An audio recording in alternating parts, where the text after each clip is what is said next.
was on holiday, so I needed really badly to get the fuck out of that house. You might remember the guy I had a crush on in February, and you might remember the absolute torture my mind was in March. So last month I was in no mood to see the love of my life. But by April I had finally recovered from my mental anguish and thought, why the hell not? So I made a plan to go to his place of employment for lunch and then go see Snow White because I love Rachel. Even though I know I mentioned that it was a school holiday, I don't think I fully comprehended that. So dramatic. I arrived to the cafe slutted to the gods. Tight top, mini skirt, and knee-high boots. I ended up wasting so much time making TikToks in the car, which will not see the light of day because my hair did not look good. I was rushing for that movie. Now once again, still didn't comprehend that it was school holidays until I walked into the movie theaters at 2 p.m. to watch a Disney movie. It was packed and I was late. Unfortunately, I was sitting next to preteens who presumably were out for the first time without parental supervisory, so they were being little shits. They were making loud ass Vine references and at one point used the flash on their phone to make shadow puppets on the movie screen. However, the movie truly was terrible, so I think they improved the experience in a way. I keep a journal and like to read it as the months go by, if that makes sense. No, it doesn't. So in March now, I will read my March entries from last year. Apparently, I did a 22 wishes for the 22nd of February, which is, 222, and I completely forgot about them until now, and quite a few random wishes came true. I wrote in there that I want to travel and go to fancy places, and if you've consumed a lot of my content, I didn't really mention traveling. And in March, my uncle and aunt ended up fulfilling this tradition they have of taking their nieces and nephews after matric on trips to where they work, because they work in different places. So they're taking us to Singapore and Bangkok. And I cannot explain to you how out of left field it is, because as you know, I'm very far from matric. So we had kind of given up on that thingy. We were like, okay, it's not gonna happen, it's been too long. I started to think about the fact that it's more likely for me to go on an all expenses trip to Bangkok than it is to have a boyfriend. So I also had an entry about having clear skin, and I have been thinking about the past month or so, the serum I put in dark marks, I've been picking it up to use it and be like, oh, I don't have any. And I use this pore scrubber for my nose, but my nose has been so smooth for weeks, and I cannot explain to you how bumpy that thing is.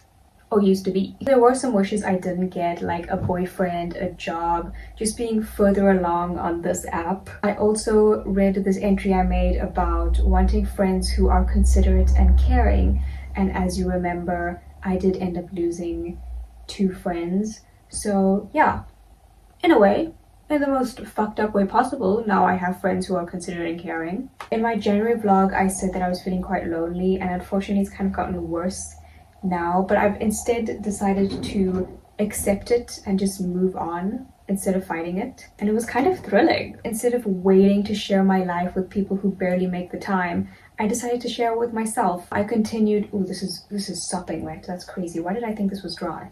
I continued my solo dates, journaled a lot, because March was about dealing with everything that happened, and then April was about healing from it and just processing. This is also wet, why?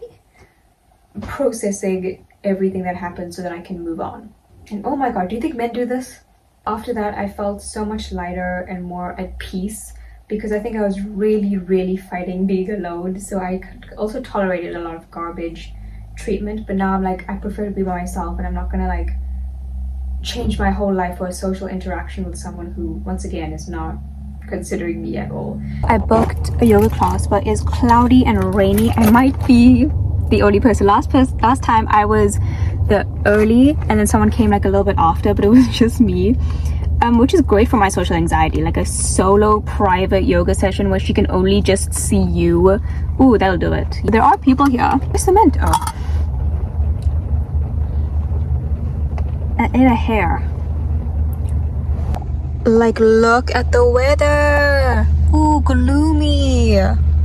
But it's not cold, thankfully, so I look good, thank goodness. I just walked in to go pee. I fear I need to pee again. So random. I know, you would expect a cat. She asked, do I know yoga? And I do. I know the basics. And then she taught me the basics anyways. And I did say I was the only one. Let's start there. I was the only one. And then it was very intimate, but it wasn't too bad. She's friendly. And there was a chicken that climbed on while we were doing the class. But yeah, essentially it was a waste of money. That's why when I was broke, I would rather learn from YouTube than pay for a class, which unfortunately I might be promoting right now, which might be terrible for her and like business people and people trying to make money. But the thing with like YouTube is like you can decide. Like I kind of went in and then like whatever classes on Tuesday she will do. And then in the beginning of the class she's like, yeah, we're doing twists, and then we didn't twist. We twist twice. Oh my god, there's a white kid walking barefoot in the rain. He walked across there. Oosh. He walked across there. I have like a really important question, like why don't white people wear shoes? Like we don't wear shoes when we're like at home or go into a sacred area. Why are you walking in the puddles on the tar with no shoes? And then I got sick. It destroyed my throat, and not in the fun way. It did allow me to catch up on a bunch of shows and really commit to bed rotting. I also got really into the Anna Paul drama, and I'm gonna say something. She needs to be in prison. She does not only need to be deplatformed, she needs to be in jail. And also, I never liked her. From the beginning, I hated the baby talk accompanied by the sex work. Call me crazy.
Because of whatever sickness I had, my sleep schedule was fucked.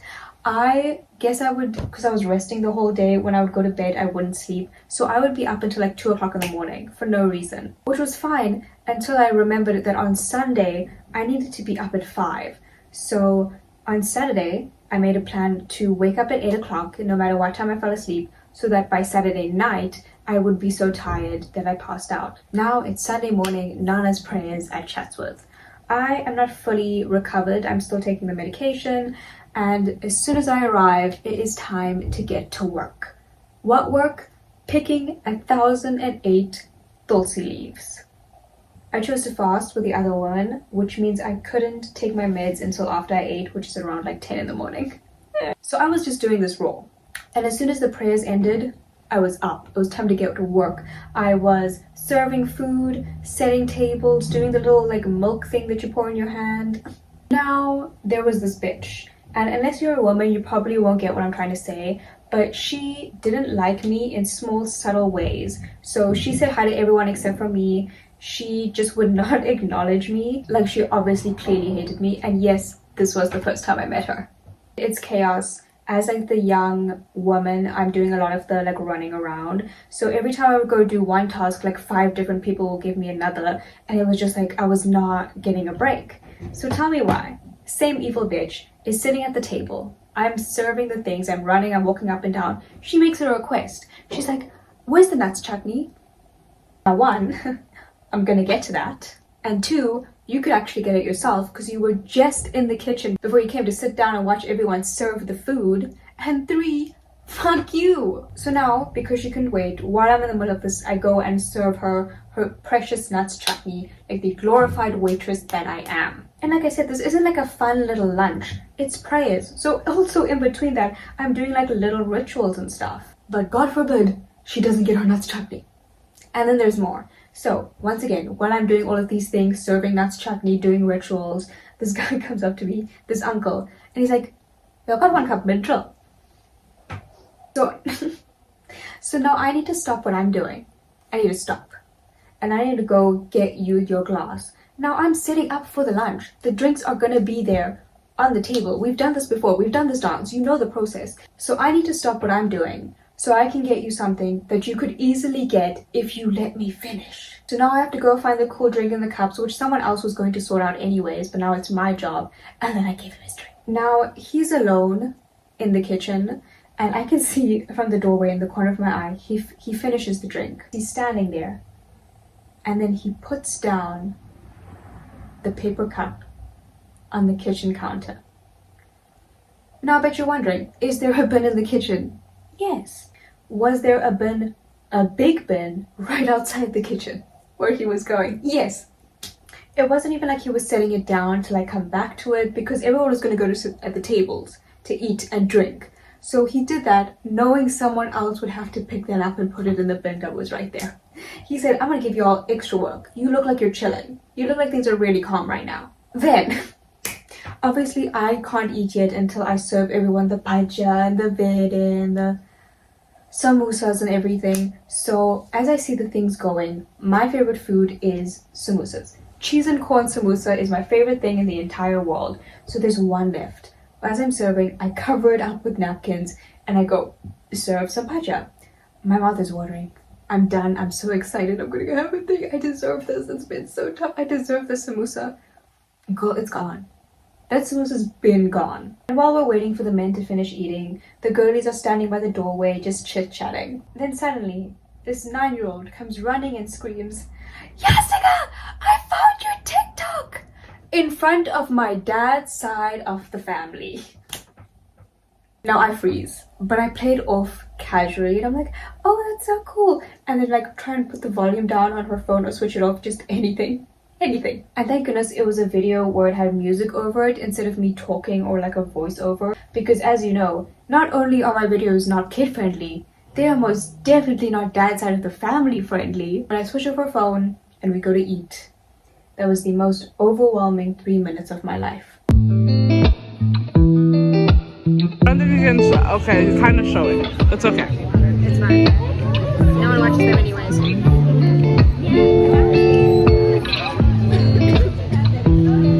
Yeah. Oh my god.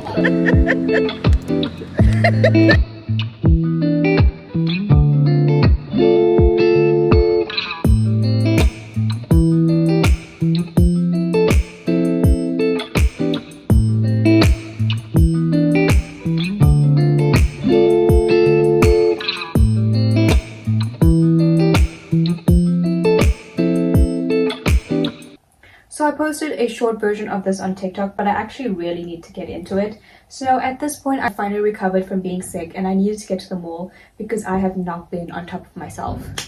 And neither has anyone else, that's the problem. Then I tell Talita I'm so excited, I'm gonna go have lunch at Mug and Bean. It was the perfect, cozy, rainy weather to have that cheese toast and tomato soup that I haven't had in years. I'm so excited. The lady says, "Table for one?" and then seats me at the worst seat in the entire world. She seats me at the edge next to a window door and you're like, "Oh, that's pretty." No, it's not facing like nature or anything. It's facing just like people walking by in the mall. No one wants to sit there. And it's like, okay, was it busy? No. It was so empty in the middle. There were like a group of empty tables in the middle. There were booths for like individual people to sit. This is the first time in my life that I've never been asked, "Where do you want to sit?" This is also wet. What was the plan yesterday? I changed my mind. Instead of getting a water, I decided to treat myself to a cappuccino with whipped cream because I loved whipped cream. Why was the whipped cream not sweet? Who does that? Who doesn't give sweet whipped cream? Mug and Bean, apparently. Then it's time to order my yummy meal. The menu says I have an option of various yummy breads and I'm like, "Ooh, I'm gonna get rye." The waitress asks, "White or brown?" Girl, they just had 2 Albany loaves in the back there. The food comes. The cheese toast is just not toasted. It's just soggy and melted. Like they made the toast and then put it on the pan or whatever, just enough for the butter to melt, but not for the toast to toast, and then took it right off. Like it's already soggy and I'm gonna dip it in the soup will make it even more soggy. And it's like the cheese was not like cheese pudding. It was a lovely experience. And then after all that, and this happens at Mug and Beans, I'm sure it's happened before, where they're like, hey, could you give us a review on like Google reviews? She's standing over me. Obviously, I'm not gonna be like, you know, so I'm like, yeah, sure. My phone is out. I've been on my phone the whole time. I can't say I don't have a phone. There's Wi-Fi there, you know? So then she hovers over me as I give it 5 stars, obviously, and it's supposed to pop up to do the text. It doesn't pop up. So I show her the phone and I'm like, well, you need to be like, oh, it's not working. She takes the phone. She refreshes, gives herself 5 stars. And then I type friendly and efficient, and then I walk away. I leave, and then they reply that night like, we are committed to making fresh food. So they don't actually read the comment. That's just like a common reply they make to everything. I obviously has since deleted the review. This is the type of shit that would happen to me. It's not interesting, but it's also not nothing.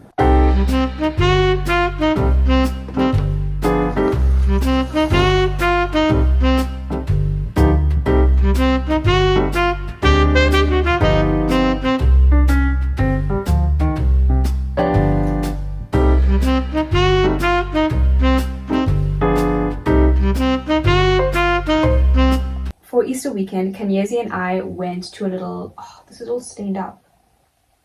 Oh, I was gonna wear this. What the hell are these stains?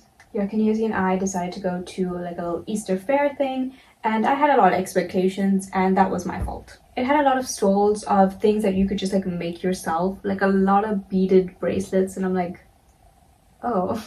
And overpriced cocktails and food. But honestly, like, the company just made it so worth it and so fun. Kenyezi is so bubbly and friendly. At one point, we were in the parking lot waiting for my mom to fetch me, and we were just messing around, taking pictures, and I felt like 17 again. I'm really glad I'm having experiences where I don't have to go to like the trendy, viral, expect it to be fun place to have a good time. I could just have a great time because of the people that I'm with. So that makes me really happy.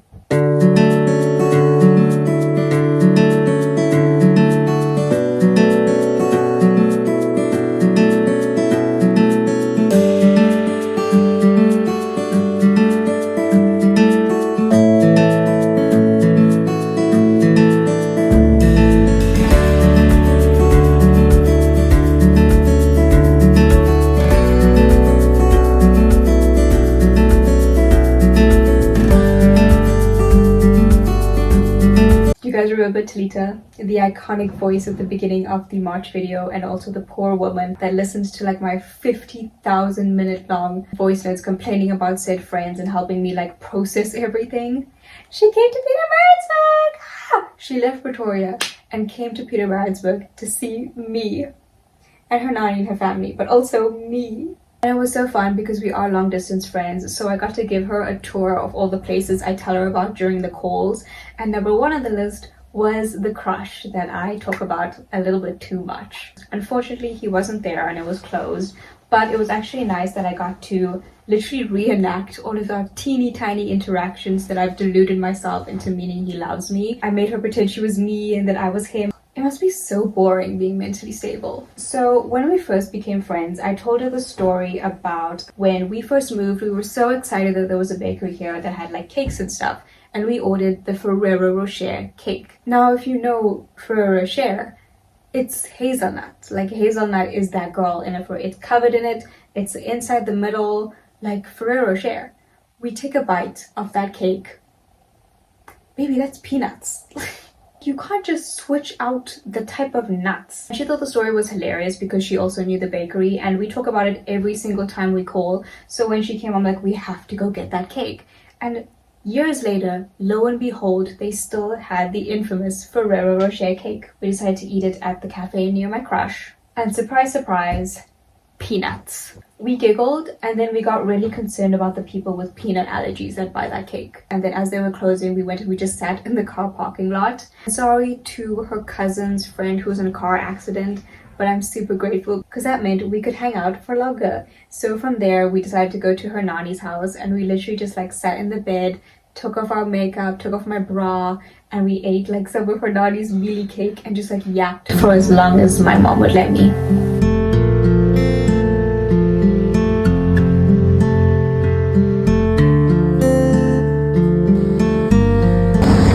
all know that this video is of my being stuck to water. We've had, look at that. Smell it. It smells like me. So, okay. I'm trying to put, isn't it sideways? 1, 2, Oh, it's 3. finished? Oh, okay. Oh. No, it's finished. You What can't do we do do? it. We just have to take it from this side. There's chocolate on either side, it's fine. Okay. Oh, why did you eat it? This is us trying it for the first time. We haven't tried it yet. We haven't tried it. We haven't tried it yet. We got Mimi's cake as per tradition. And we're gonna see if Ferrero Rocher. it's, yeah, I'll provide context later. But shall we taste for the first time? I have nuts on my fingers. I want a piece from there. Because I think The cake? Hey. Why is the nut texture?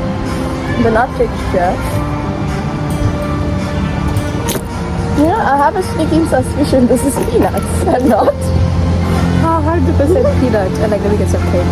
And you know that fresh cream, did you get it? I know it's not fresh. I can feel its oiliness. And what's the taste of the cake? Like, What is the cake nice? it's just normal. It's dry. It's so funny. Like they'll make like a really sweet, a lot of like things to make up for the dry Yeah. cake, and it's just all bad in one. Maybe this one's not as bad. I tried it a little bit. I'm gonna try some of that fresh cream and this like little caramel. Okay. Yes. Mimi's cake. Mimi's cake review. Oh, my hands. Yeah. Oh, I have a wet wipe. Wet wipe. A whip wipe. Thank you. I'll give this to someone. What if they have peanut allergy? We'll say it's got peanuts. It's got peanuts in it. You won't know. That's so upsetting. Why would you say that? That's so You think upsetting. to say as well. Because that's so unfair. Because what are you supposed to do? That's not fair. Exactly, and like you know what people eat? They'll give you peanut butter sandwiches. You come and That's actually true. because it's got protein and it's cheap. No, that's actually true. Because they eat peanut butter because it's like It's cheap and filling and tastes nice and it lasts long. You don't need a fridge. What if you have a peanut allergy? Butter, margarine. Oh, was that guy saying margarine? Oh, Mama margarine on the sky. They don't even Scores with Brahma margarine. And then they were playing music. They were playing bhajans. I walked in and I saw the picture of Sai Baba and I was like, yeah, Because they made it. these are my people. Okay, this is us. That's the. That is. Oh, we're so cute. But the egg was not. And we're outside a coffee shop.